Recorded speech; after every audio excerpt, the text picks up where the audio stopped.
Assalamualaikum warahmatullahi wabarakatuh.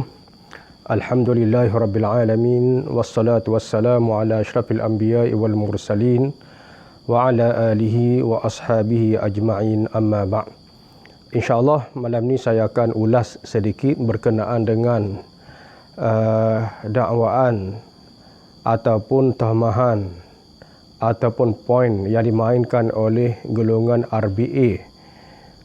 Terutamanya saya tengok golongan ataupun kita sebutkan sebagai jentera PH lah kalau bahasa mudahnya, berkenaan dengan isu desa Subang Perantau yang mereka kata padan muka kena roboh sebab duduk atas tanah kerajaan. Mereka tanya mana geran, mana geran. Baik, malam ni saya nak ulas berkenaan dengan hari ini kalau kita terutamanya golongan muda terpengaruh dengan RBA yang kata padan muka kena roboh sebab bina ceroboh tanah kerajaan.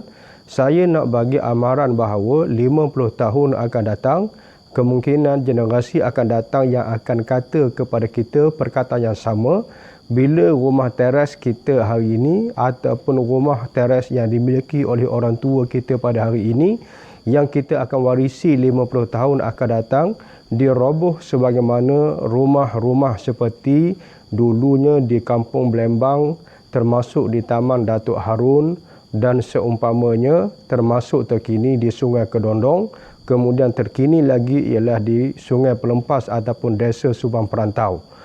Jadi saya nak ulas sedikit perkara yang saya telah sebut pada tahun 2008, 12 tahun dahulu, berkenaan dengan isu undang-undang yang banyak alih tiang gol yang menjadikan hari ini penduduk pribumi semakin terhakis di bumi sendiri disebabkan oleh undang-undang dan sistem.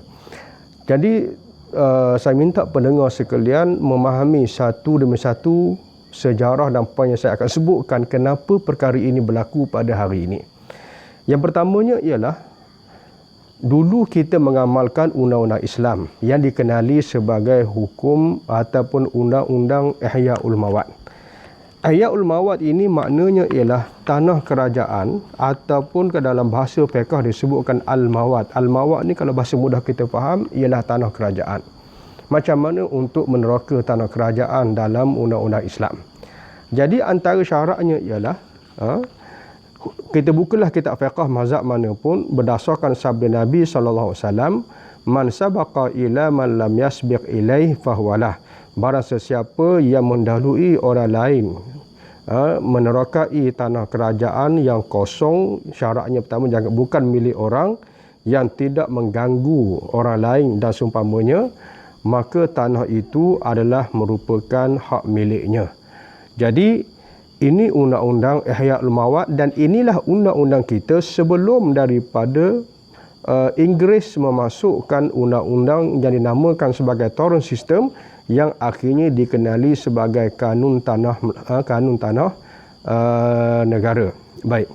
Dulu kita mengamalkan apa yang dikenali sebagai kanun tanah Terengganu, kanun tanah Melaka dan seumpamanya. Saya baca contoh nas dalam kanun tanah Melaka ya. Disebut dalam kanun tanah Melaka antaranya ialah peri hukum orang yang menebas rimba yang tidak diperhumai orang melainkan menjadi milik, yakni tanah itu menjadi milik orang yang menebas itu sahaja dengan dua janjinya. Janjinya ni maknanya dua syarat. Yang pertama bahawa yang menebas itu Islam, maknanya kalau orang bukan Islam dia tak boleh memiliki tanah secara ihya menurut mazhab Syafi'i.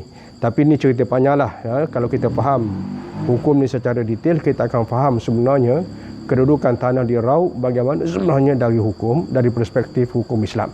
Yang keduanya ialah bumi itu jangan ada milik orang. Yang kita nak tebas itu, nak teroka itu bukan orang punya. Apabila ditebasnya, makna diterokanya, maka barang yang ada di dalamnya itu menjadi pendapatan yang menebaslah. Maknanya kalau orang tu bina rumah, rumah itu hak dia. Bila orang tu buat kebun, kebun itu hak dia. Ini merupakan syarat dalam kanun tanah Melaka yang berasaskan hukum Ihyaul Mawad menurut mazhab Syafi'i. Baik. Jadi undang-undang ini diamalkan Dia sebenarnya bukan kata di Melaka saja, sama juga kanun ini di Terengganu, di semua tanah Melayu pada waktu itu, sebab semua tanah Melayu Nusantara mengamalkan mazhab Syafi'i. Jadi prosesnya ialah kalau kita nak buka tanah, kita kena yang pertama pastikan tanah itu bukan milik sesiapa. Yang keduanya, selepas pasti dia bukan milik sesiapa, kita kena buat pembangunan. Contohnya, kalau kita nak buat katakan rumah kediaman, kita kena pacak tiang seumpamanya. Okey, bila kita pacak tiang bermakna orang lain dah tak boleh masuk. Okey. Kemudian dia ada tempoh dia. Kalau pacak tiang 1 tahun pun tak buat apa-apa, maka tak boleh jadi hak milik. Tapi bila kita dah proceed, kita sampai tahap siap rumah, kemudian bila kita pergi kepada pejabat tanah, kerajaan akan iktiraf. Kerajaan akan bagi geran. Itu cara dan proses Ihyaul Mawad sejak zaman Rasulullah sallallahu alaihi wasallam sehinggalah masuknya torrent sistem dalam sistem tanah negara-negara Islam. Okey. Jadi itu proses dia, maknanya kena pastikan tanah kosong, kita kena buat rumah, kemudian pasti akan dapat hak milik. Itu proses dalam undang-undang Ihyaul Mawad. Baik. Jadi selepas daripada undang-undang itu dihapuskan, dalam konteks negara kita, walaupun kanun tanah negara sudah diamalkan sejak daripada tahun nanti sekejap saya cek balik sejak daripada tahun 1964 kata silap saya, 1964. Jadi walaupun kanun tanah negara itu sudah diubah, tetapi pelaksanaan dan penguatkuasaan undang-undang itu dia tak boleh berlaku secara serta-merta, sebab dia akan against dengan, dia akan kontra dengan norm ataupun kebiasaan pelaksanaan dalam sistem tanah sebelum itu. Jadi walaupun pada tahun 1960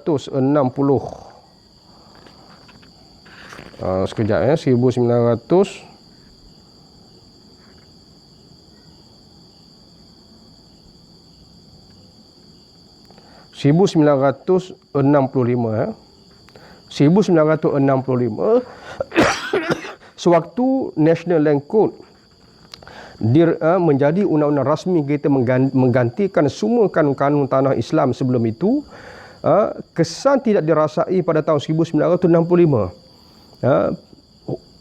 Kesannya dirasakan 20 hingga 30 tahun selepas itu, terutamanya apabila di zaman Tun Dr. Mahathir dia telah menggubat, membuat perubahan terhadap beberapa kanun tanah, antaranya pada Seksyen 48 Kanun Tanah Negara yang berbunyi tiada hak milik tanah kerajaan boleh diperolehi secara pemilikan, pendudukan tak sah atau pendudukan di bawah mana-mana lesen untuk mana-mana tempoh sekalipun. Maknanya dengan penambahan akta-akta ini menjadikan akhirnya hukum Ihyaul Mawad dinafikan sepenuhnya. Jadi bila mana undang-undang ini sudah dihapuskan dengan akta ataupun dengan Seksyen 48 Kanun Tanah Negara ini, menjadikan orang yang duduk atas tanah kerajaan dah buat binaan yang belum mendapat geran, pada waktu itu terpulang kepada kerajaan sama ada nak iktiraf ataupun tidak.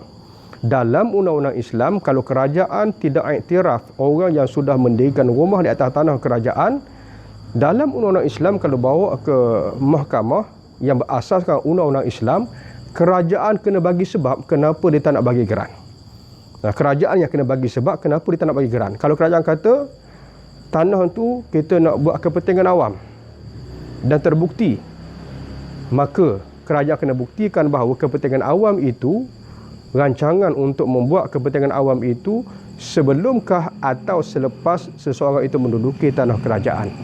Kalau katakan orang tu dah duduk 70 tahun, tiba-tiba hari ni nak buat pembangunan atas tanah tersebut, maka kerajaan akan kalah, penduduk akan menang, sebagai contoh.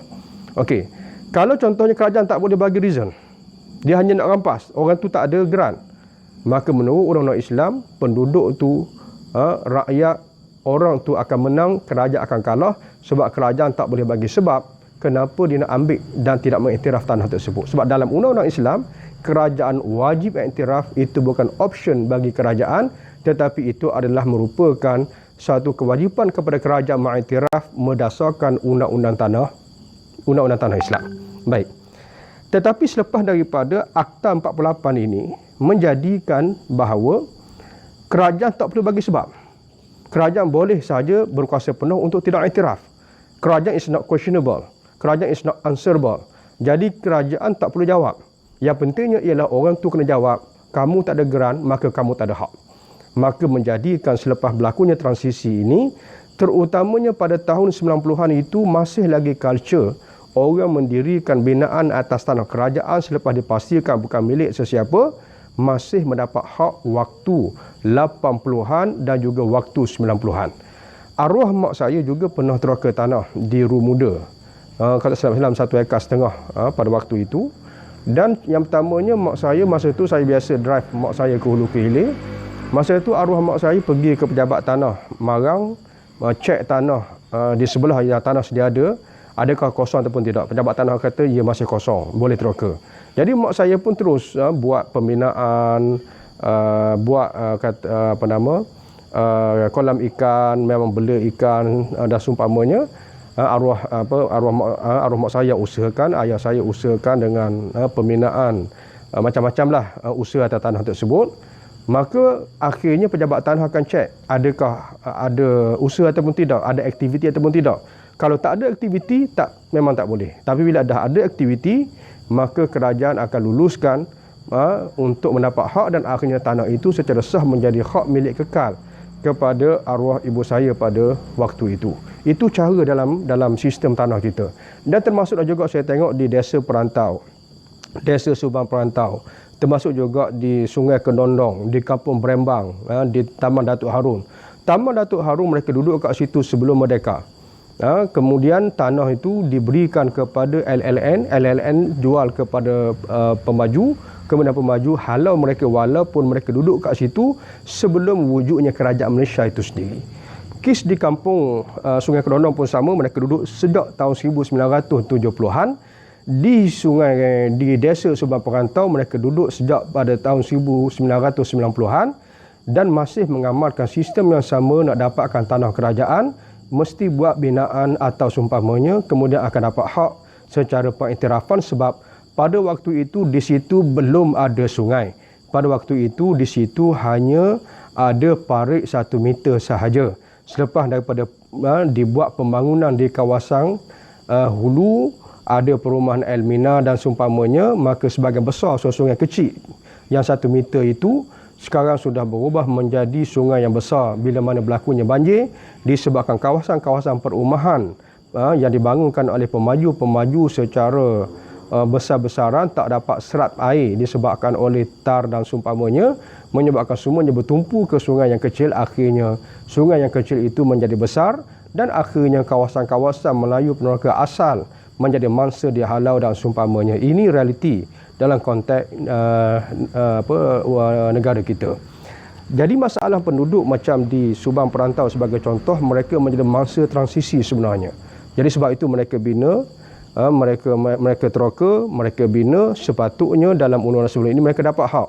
Tetapi berlakunya transisi undang-undang menyebabkan akhirnya mereka tidak diberikan hak pengiktirafan pada hari ini dan akhirnya mereka dihalau dan dirobohkan, walaupun dari segi hukumnya itu memang menjadi hak milik mereka.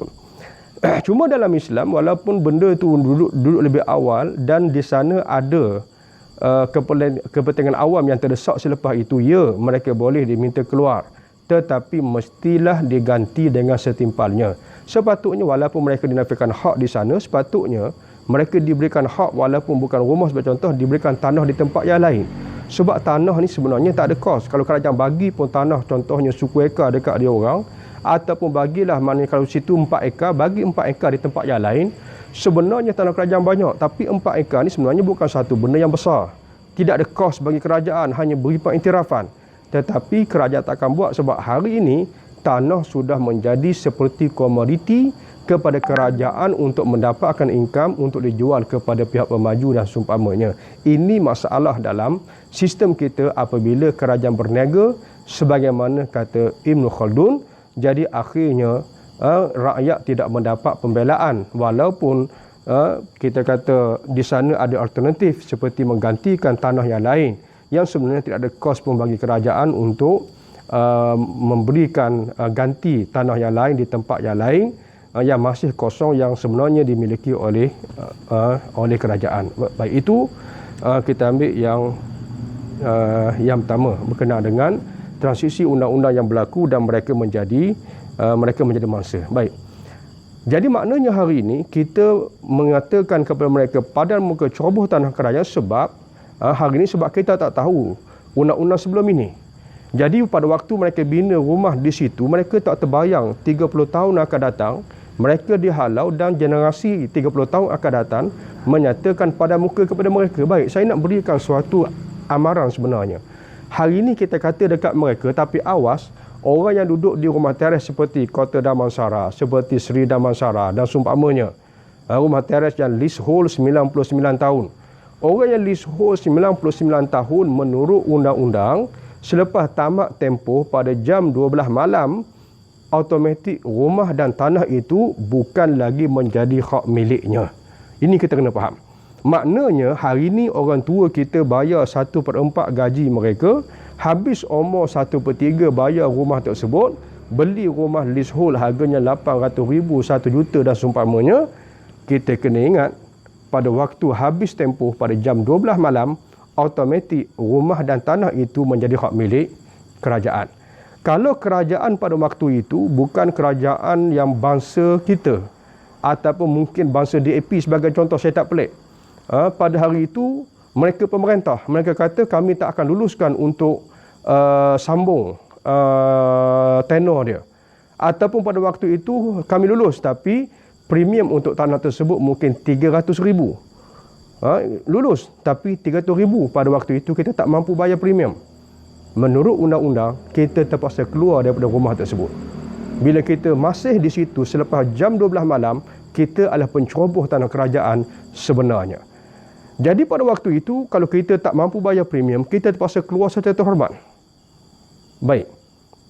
Menyebabkan mungkin bangsa lain lebih kaya daripada kita, mereka mampu bayar premium, mereka akan sambung hak milik rumah kita walaupun arwah ayah kita hari ini membeli rumah tersebut dengan gaji dihabiskan 1/4 bayar installment, 1/3 umur tiap-tiap tahun selama 30 tahun untuk bayar installment rumah tersebut.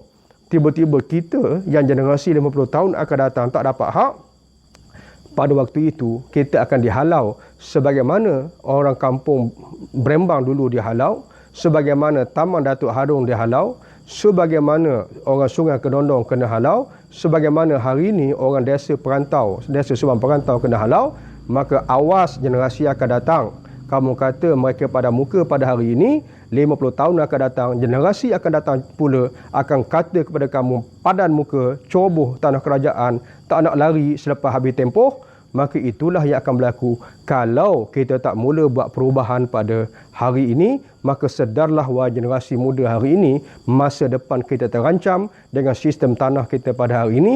Sebab itu saya dengan maaf, saya cukup tak suka kepada Tun Dr. Mahathir sebab beliau antara orang yang banyak membuat perubahan-perubahan tanah ini sehingga hari ini Land Acquisition Act, orang yang memiliki tanah secara sah pun tidak ada hak dari undang-undang bila mana kerajaan merampas, mengambil rumah mereka seperti yang berlaku di Kampung Baru pada hari ini. Cuma mereka tak berani dari segi culture hari ini untuk rampas begitu sahaja, tetapi dari segi undang-undang mereka boleh rampas hak pemilik Kampung Baru berdasarkan Land Acquisition Act yang dibuat di zaman Tun Mahathir menjadi PM. Ini kesedaran yang sepatutnya semua generasi kita pada hari ini perlu faham situasi, perlu faham undang-undang, siapa yang buat undang-undang dan apa hak kita dari segi undang-undang, dan kita juga kena faham hak kita dari segi hukum dan bagaimana undang-undang itu sebenarnya bercanggah dengan hukum yang perlu kita tentang habis-habisan sebab ia melibatkan hak dan masa depan kita. Dan terakhir saya nak sebutkan secara tegas bahawa bumi ini adalah punca kuasa, ia bukan sahaja merupakan nilai komersial. Kalau kita orang Melayu lahir di sini, datuk kita, nenek kita, moyang kita lahir di sini, tapi kalau kita tak ada tanah kediaman, kita akan menjadi pelarian di bumi sendiri. Kita pergi ke sana kena halau, pergi ke sini kita kena halau, kita tak ada tanah kediaman, kita kena sewa. Bila sewa, tuan kata kami nak pakai, kamu kena keluar, kita kena keluar, duduk bawah jambatan, kena halau dan seumpamanya, kita akan jadi pelarian di bumi sendiri. Tetapi kalau kita ada tanah walaupun sekakang kerel 20 kali 70, kita adalah raja dan sultan, hatta agung. Kalau nak masuk rumah kita sekalipun, dia mesti minta izin dengan kita. Hatta PM sekalipun tak boleh masuk melainkan izin kita. Itulah nilai kuasa yang ada pada tanah. Sedarlah wahai sahabat-sahabatku sekalian. Assalamualaikum warahmatullahi wabarakatuh.